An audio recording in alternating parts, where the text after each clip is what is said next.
Баршаңызға сәлем достар. Бүгін сіздермен дәмі өте ерекше қатпарлы самсаларымызды дайындайтын боламыз. Ол үшін бізге сливочный май, қаймақ, 2 жұмыртқа, ұн қажет болады.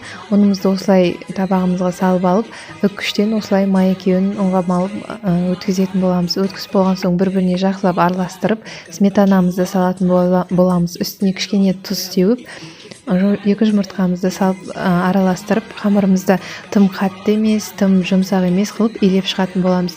Қанша қосу керек мөлшерлердің бәрі астына жазып қойғам, сол жерден оқып біліп аласыздар.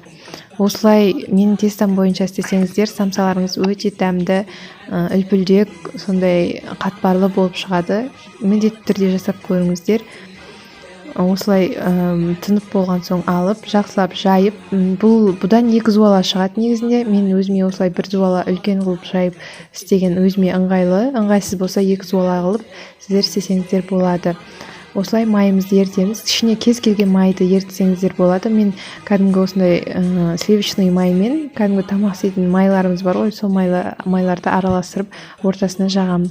Осылай салафанға салып, ұнды сеуіп, ортасына жабысып қалмас үшін бір-біріне морозилкаға салып қоямын. Керек кезінде алып пісіре беретін боламыз. Ас болсын. Сіздермен болған Айтгүл.